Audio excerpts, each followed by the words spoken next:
ഇപ്പോൾ നടക്കുന്ന ഈ രാഷ്ട്രീയ മാറ്റങ്ങളുടെ എല്ലാം ചാലക ശക്തി എന്ന് പറഞ്ഞാൽ പൊതുജനമാണെന്ന് നമ്മൾ മനസ്സിലാക്കണം. ഇപ്പം ഐഷ പോറ്റിയെ തന്നെ കോൺഗ്രസിൽ എത്തിച്ചത് എങ്ങനെയാണ്? ഐഷ പോറ്റിയായിട്ടാണെങ്കിൽ രഹസ്യ ചർച്ചകളൊന്നുമല്ല. ജനം CPM-ന് എതിരാണെന്ന് ഐഷ പോറ്റിക്ക് മനസ്സിലായി. എനിക്ക് CPI-ക്കാർ ഈ വീഡിയോ കാണുന്നുണ്ടെങ്കിൽ എനിക്ക് പറയാനുള്ള കാര്യം, CPI-യും മാറി ചിന്തിച്ചില്ലെങ്കിൽ CPM-നോടൊപ്പം മുങ്ങിപ്പോകും. CPM-നോടൊപ്പം നിന്നുകൊണ്ടാണ് 26-ലെ തെരഞ്ഞെടുപ്പിൽ ജയിക്കാൻ പോകുന്നത്. അവരുടെ ബഹുഭൂരിപക്ഷം MLA-മാരും തോക്കും, അവരുടെ മന്ത്രിമാരും മിക്കാറും എല്ലാം തന്നെ തോറ്റുപോകും, വട്ടപൂജ്യമായി പോകും. നമസ്കാരം. ഇന്നലെ വളരെ അപ്രതീക്ഷിതമായാണ് മുതിർന്ന CPM നേതാവ് ഐഷ പോറ്റി കോൺഗ്രസിൽ ചേർന്നത്. അത് CPM കേന്ദ്രങ്ങളെപ്പോലും ഞെട്ടിച്ചു.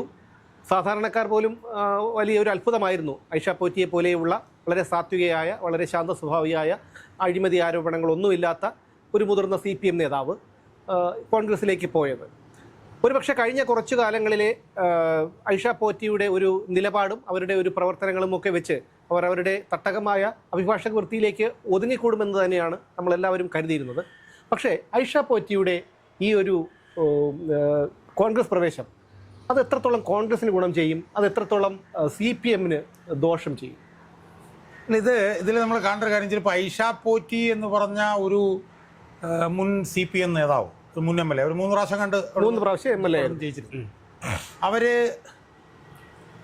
തെരഞ്ഞെടുപ്പിന് 3 മാസം മുമ്പ് കോൺഗ്രസിലേക്ക് ചൂടുമാറ്റി ചവിട്ടി എന്നത്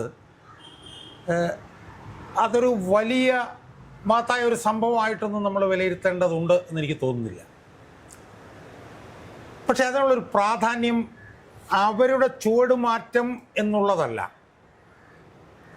യഥാർത്ഥത്തിൽ ഇപ്പോൾ അവർ അവിടെ നിന്ന് ഇങ്ങോട്ട് മാറി എന്നുള്ളതേ ഉള്ളൂ.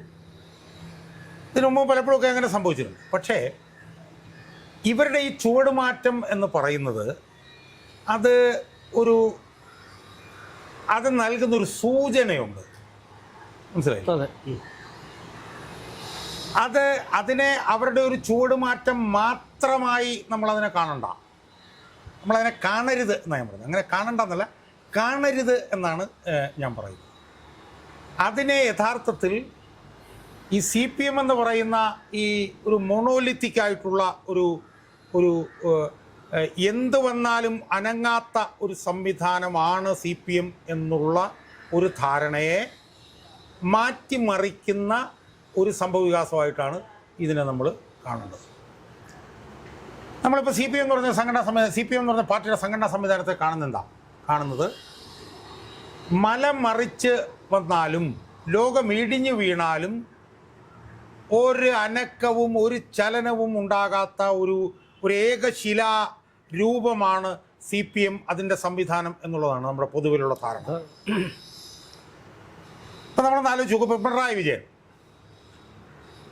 വിജയൻ എല്ലാ വൃത്തികേടുകളുടെയും മൂർത്തിമത് ഭാവമാണെന്നും ഏറ്റവും വലിയൊരു ഏകാധിപതിയാണെന്നും CPM എന്ന് പറഞ്ഞ പാർട്ടിയെ ചവിട്ടടിയിൽ കൊണ്ടു നടക്കുന്ന ആളാണെന്നും ഗവൺമെൻറ്റിനെ ചവിട്ടടിയിൽ കൊണ്ടു നടക്കുന്ന ആളാണെന്നും ഒക്കെ പറയുമ്പോഴും അതിനകത്തൊരു അനക്കം ഉണ്ടാകുന്നില്ലല്ലോ. CPM എന്ന് പറഞ്ഞാൽ അത് ആകപ്പാടെ ജീർണിച്ച് പൂത്ത് ചീർത്ത് പുഴുത്ത് നാറി പുഴുവരിച്ചുകൊണ്ടിരിക്കുകയാണെന്ന് എല്ലാവർക്കും അറിയാം. പക്ഷെ അതിനകത്തുനിന്ന് ഒരനക്കം ഉണ്ടാവുന്നില്ലല്ലോ. അനക്കം എന്ന് താങ്കൾ ഉദ്ദേശിച്ചത് ഒന്നും സംഭവിക്കുന്നില്ലല്ലോ. അതിനകത്തുനിന്ന് ഒരു നേതാവ് മാറി. ഇത്രയും അപജയങ്ങൾ സംഭവിച്ചു, പാർട്ടി പരാജയത്തിലേക്ക് അതെല്ലാം പോയി, അങ്ങനെയെല്ലാം സംഭവിച്ചു. 19-ലെ ലോക്സഭാ തെരഞ്ഞെടുപ്പിൽ ഒരു സീറ്റേ കിട്ടിയുള്ളൂ. അതിനുശേഷം പിന്നെ ഒരു ഉപതെരഞ്ഞെടുപ്പ് ഒഴിച്ച് ബാക്കിയുള്ള ഉപതെരഞ്ഞെടുപ്പുകളിലും തോറ്റു. 2024-ലെ ഉപതെരഞ്ഞെടുപ്പിലും ഒരു സീറ്റേ കിട്ടിയുള്ളൂ. എന്നിട്ടും ഇയാളുടെ ഏകാധിപത്യ ഭരണം നടക്കുന്നു. എന്നിട്ടും അതിനകത്ത് ആരും പുറത്തേക്ക് വരുന്നില്ലല്ലോ. അതിൻ്റെ സംഘടനാ സംവിധാനത്തിലൂടെ ഇളക്കം തട്ടുന്നില്ലല്ലോ. അല്ല, അതൊരു പക്ഷേ ഞാൻ തീർത്തോട്ടെ. ഇപ്പം പിന്നെ പഞ്ചായത്ത് തെരഞ്ഞെടുപ്പ് വന്നു, സ്ഥാനാർത്ഥികളൊക്കെ വളരെ സ്മൂത്തായിട്ട് നടത്തി, ഒന്നും സംഭവിച്ചില്ല. മരുമാനെ കൊണ്ടൊന്ന് മന്ത്രിയാക്കി, ഒന്നും സംഭവിച്ചില്ല. 2 പ്രധാനപ്പെട്ട വകുപ്പുകൾ കൊടുത്തു, ഒന്നും സംഭവിച്ചില്ല. പിണറായി വിജയന് തോന്നിയവാസം ഇവിടെ ഭരണം നടത്തി, ഒന്നും സംഭവിച്ചില്ല. പിണറായി വിജയനെതിരെ അഴിമതി കേസുകളിലും വന്നു, ഒന്നും സംഭവിച്ചില്ല. അപ്പോൾ ഒന്നും സംഭവിക്കുന്നില്ല എന്നുള്ളൊരു ധാരണയാണ്. ആ ധാരണ മാറുന്നു എന്നുള്ള ഒരു മനഃശാസ്ത്രപരമായിട്ടുള്ളൊരു സമീപനത്തിൽ വേണം നമ്മൾ ഈ ഐഷ പോറ്റിയുടെ ഈ മാറ്റത്തെ കാണാൻ. ഇപ്പം ഏതാനും ദിവസങ്ങൾക്ക് മുമ്പ് റെജി ലൂക്കോസ് എന്ന് പറഞ്ഞിട്ടുള്ളൊരു പിന്നെ ഇടതുപക്ഷ സഹയാത്രികൻ BJP-യിലേക്ക് പോയി. അയാളൊരു നിലവാരമില്ലാത്ത ഒരു മാധ്യമ ചർച്ചക്കാരനാണ്. എനിക്ക് നേരിട്ട് അനുഭവം. നമ്മൾ എല്ലാ ചർച്ചയും കേൾക്കുന്നതാണ്. അതൊരു സ്റ്റാഫും ഇല്ലാത്തൊരു മനുഷ്യൻ. അയാൾ BJP-യിലേക്ക് പോയി എന്നുള്ള വലിയ കാര്യം നമ്മുടെ കാര്യമില്ല. പക്ഷേ അയാൾ BJP-യിലേക്ക് പോയതിന് ഒരു എന്താണ്, ഒരു സൈക്കോളജിക്കൽ കൊണോട്ടേഷനുണ്ട്, ഒരു മനഃശാസ്ത്രപരമായിട്ടൊരു തലമുണ്ട്. CPM എന്നൊരു പ്രധാനപ്പെട്ട ചർച്ചക്കാരൻ, അവൻ ചാനലിൽ 6-7 വർഷം അടിച്ചെടുത്ത് അവൻ BJP-യിലേക്ക് പോയി. 1. 2, BN ഹസ്കർ എന്ന് പറഞ്ഞ് CPM എന്തു ചെയ്താലും അതിനെ അന്ധമായി വന്നുകൊണ്ടിരുന്ന് ന്യായീകരിച്ചുകൊണ്ടിരുന്ന ഒരു മനുഷ്യൻ കഴിഞ്ഞ ദിവസം CPM-നെതിരെ രംഗത്ത് വന്നു. അപ്പോൾ അതിനൊക്കെ ഇതൊരു മൈൻഡ് ഗെയിമാണല്ലോ രാഷ്ട്രീയം. ആ മൈൻഡ് ഗെയിമിൽ CPM ദുർബലപ്പെടുന്നു എന്നുള്ളൊരു തോന്നൽ വരുത്താൻ ഇതുപോലുള്ള മാറ്റങ്ങൾ സഹായിക്കും. ആ മാറ്റം തുടങ്ങിയത് പഞ്ചായത്ത് തെരഞ്ഞെടുപ്പിലെ തോൽവിയോടുകൂടിയാണ്. പഞ്ചായത്ത് തെരഞ്ഞെടുപ്പിലെ തോൽവിക്ക് ശേഷമാണ് റെജി ലൂക്കോസ് പോകുന്നത്. പഞ്ചായത്ത് തെരഞ്ഞെടുപ്പിലെ തോൽവിക്ക് ശേഷമാണ് BN ഹസ്കർ നിലപാട് മാറ്റുന്നത്. പഞ്ചായത്ത് തെരഞ്ഞെടുപ്പിലെ തോൽവിക്ക് ശേഷമാണ് ഐഷ പോറ്റി നിലപാട് മാറ്റുന്നത്. പഞ്ചായത്ത് തെരഞ്ഞെടുപ്പിലെ തോൽവിക്ക് ശേഷം മാണി ഗ്രൂപ്പ് അവിടുന്ന് പോരുപോയില്ല എന്നുള്ള നിലയിലുള്ള ചർച്ച. അത് മാത്രമല്ല, രാജേന്ദ്രൻ BJP-യിലേക്ക് പോകുന്നു എന്നുള്ള ചർച്ച വന്നിരിക്കുന്നു. മനസ്സിലായോ? ഇപ്പം മാണി ഗ്രൂപ്പ് തന്നെ പിളർപ്പിലേക്ക് പോകുന്നു എന്നുള്ള ചർച്ച വന്നിരിക്കുന്നു. അപ്പോൾ പൊതുവിൽ നമ്മൾ കാണിപ്പോൾ അതുപോലെ തന്നെ പത്മജ വേണുഗോപാൽ ചിലപ്പോൾ കോൺഗ്രസിലേക്ക് തിരിച്ചു വരും എന്നുള്ള നിലയിലുള്ള ചർച്ച നടക്കുന്നു. അപ്പോൾ നമ്മൾ കാണേണ്ടത് എന്താണെന്ന് ചോദിച്ചു കഴിഞ്ഞാൽ, പഞ്ചായത്ത് തിരഞ്ഞെടുപ്പ് കഴിഞ്ഞപ്പോൾ ഏകശിലാരൂപമായി നിന്ന 3ാം തവണ അധികാരത്തിലേക്ക് നടന്നു കയറുമെന്ന് പറഞ്ഞുകൊണ്ടിരുന്ന ആ രാഷ്ട്രീയ സംവിധാനത്തിൽ വിള്ളൽ വീഴുന്നു എന്നുള്ള തോന്നൽ പുതിയ ജനങ്ങളുടെ. ഉദാഹരണത്തിന് വിഴിഞ്ഞത്ത് തെരഞ്ഞെടുപ്പ് നടക്കുന്നു, അവിടെ CPM-ൽ നിന്ന് കോൺഗ്രസ് പിടിച്ചെടുക്കുന്നു. കോർപ്പറേഷൻ തെരഞ്ഞെടുപ്പുകളിലെ വോട്ടിൻ്റെ കണക്കൊക്കെ നോക്കിക്കഴിഞ്ഞാൽ CPM-ന്റെ വോട്ടുകളും കൊണ്ടിട്ട് BJP പോകുന്നു. ഇപ്പോൾ കൊല്ലം കോർപ്പറേഷൻ രൂപീകരിച്ച കാലം മുതൽ LDF ആണ്. അവിടെ 6 സീറ്റ് BJP-ക്ക് കൂടുതൽ നേടി, 6ഉം CPM. മാത്രമല്ല കോൺഗ്രസ് അധികാരത്തിൽ വരികയും ചെയ്തല്ലോ അവിടെ. അതെ.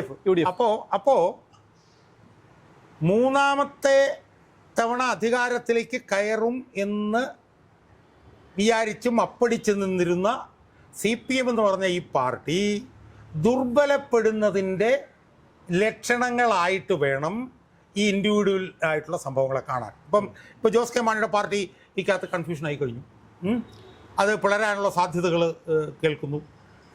ക്രിസ്ത്യൻ മതമേലധ്യക്ഷന്മാർ വലിയ സമ്മർദ്ദം ചെലുത്തുന്നുള്ള നിലയിൽ സമ്മർദ്ദം വരുന്നു.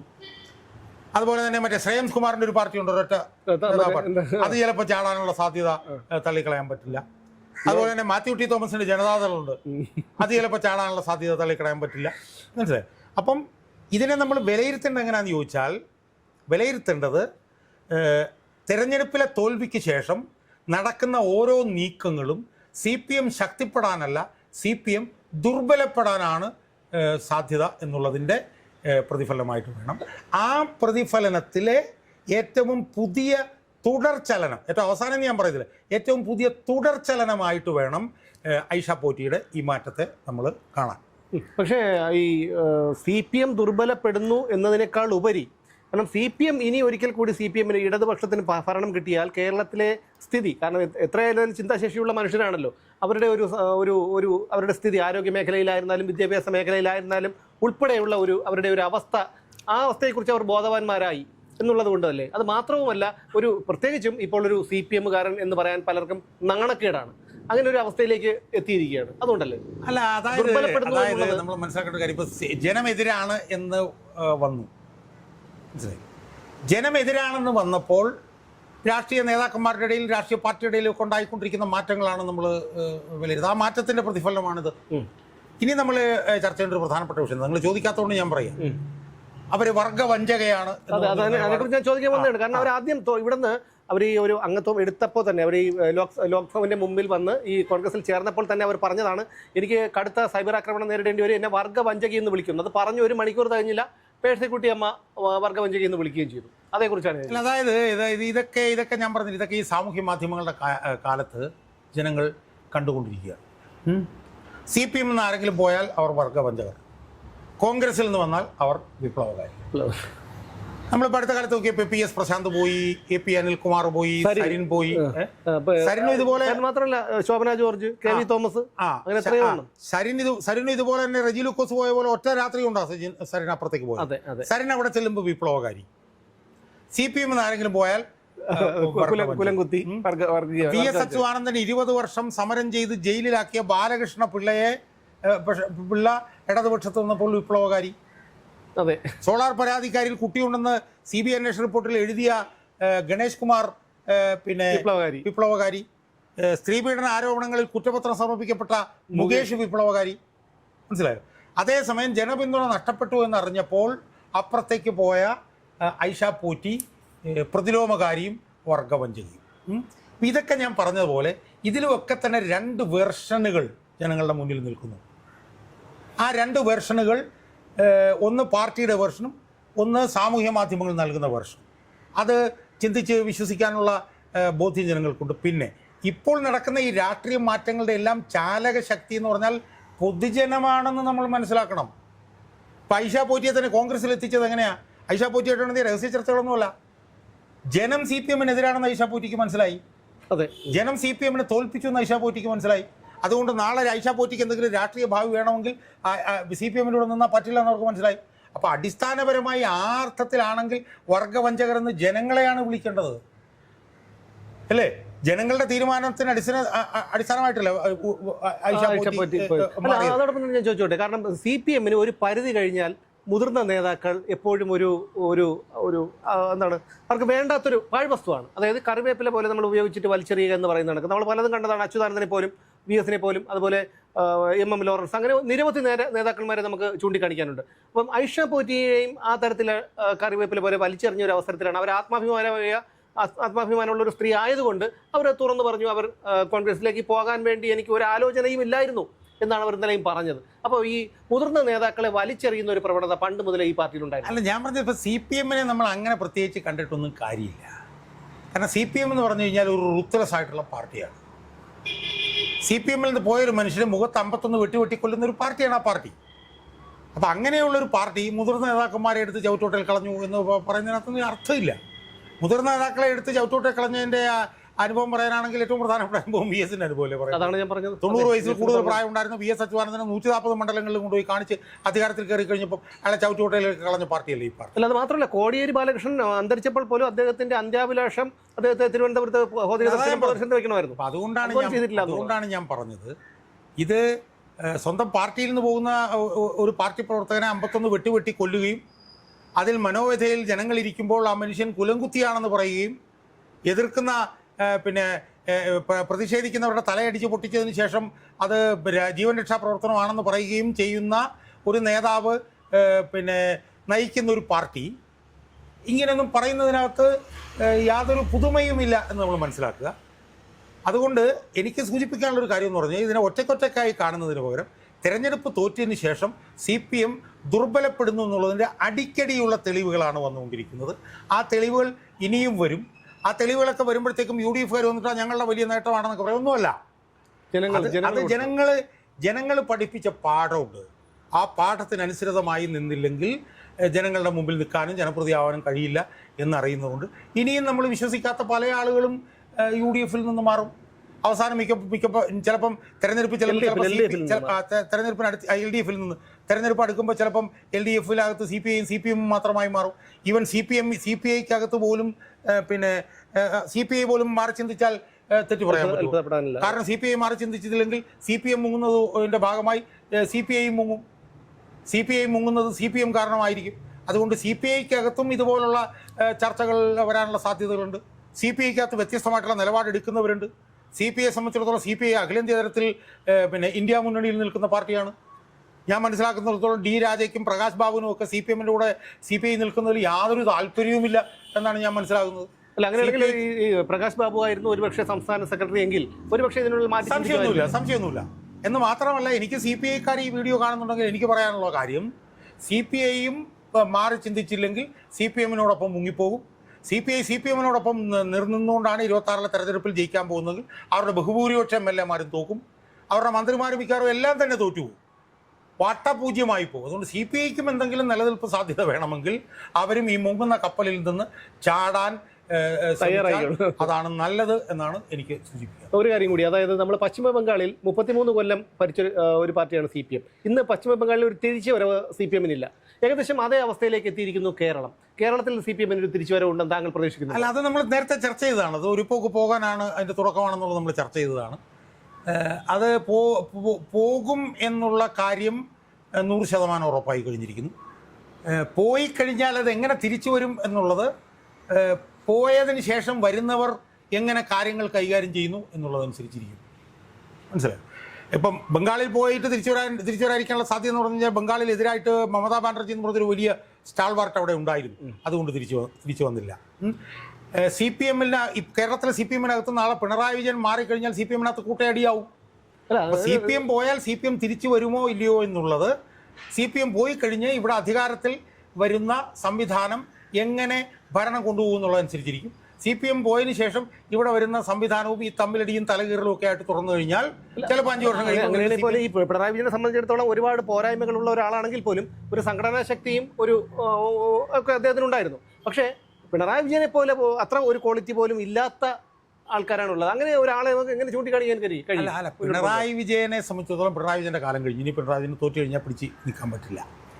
പിണറായി വിജയൻ പോയി കഴിഞ്ഞാൽ പിണറായി വിജയൻ ആരെ എന്നുള്ള ചോദ്യത്തിനൊന്നും ഒരു മറുപടിയില്ല CPM-നകത്ത്. അതുകൊണ്ടൊരു യാദവകുലം പോലെ അതിനകത്ത് തമ്മിലടി വരാനുള്ള സാധ്യതകൾ വളരെ വലുതാണ്. പക്ഷേ ഒരു കാര്യമേ ഉള്ളൂ, CPM പോയതിനു ശേഷം തിരിച്ചു വരുന്ന UDF-ന് ഒരു 5 വർഷത്തെ നല്ല ഭരണം കാഴ്ചവെച്ചാൽ വീണ്ടും ഒരു 5 വർഷം കൂടി അവർക്ക് കൊടുക്കാൻ ജനങ്ങൾ തയ്യാറായിരിക്കും എന്ന് തന്നെയാണ് ഞാൻ വിശ്വസിക്കുന്നത്. അങ്ങനെയായിരിക്കാം. പക്ഷേ UDF അധികാരത്തിൽ വന്നാൽ പോലും അവരെ കാത്തിരിക്കുന്നത് അതിഭീകരമായിട്ടുള്ള അവസ്ഥയായിരിക്കും. കാരണം പൊതുഖജനാവിൽ 10 പൈസയില്ല. കിട്ടാവുന്നിടത്തു നിന്നെല്ലാം കള്ളക്കടം വാങ്ങി ഈ കഴിഞ്ഞ 10 കൊല്ലങ്ങളായി പിണറായി വിജയൻ്റെ സർക്കാർ. എടുത്ത വായ്പകളൊക്കെ തിരിച്ചടയ്ക്കേണ്ട ബാധ്യതയും ഇനി വരുന്ന UDF സർക്കാരിനാണ്. അതിനേക്കാളുപരി സത്യപ്രതിജ്ഞ കഴിഞ്ഞ് മന്ത്രിസഭ അധികാരം ഏറ്റെടുത്തു കഴിഞ്ഞാൽ പിറ്റേ ദിവസം ചെങ്കോണവും കൊണ്ട് അന്തം കമ്മികൾ ഓരോ കാര്യങ്ങളും പറഞ്ഞുകൊണ്ട് ഇവിടെ റോഡുകളിലും അതുപോലെ സെക്രട്ടേറിയറ്റിൻ്റെ മുന്നിലൊക്കെ കുത്തിയിരുന്ന് പ്രശ്നങ്ങളുണ്ടാക്കും.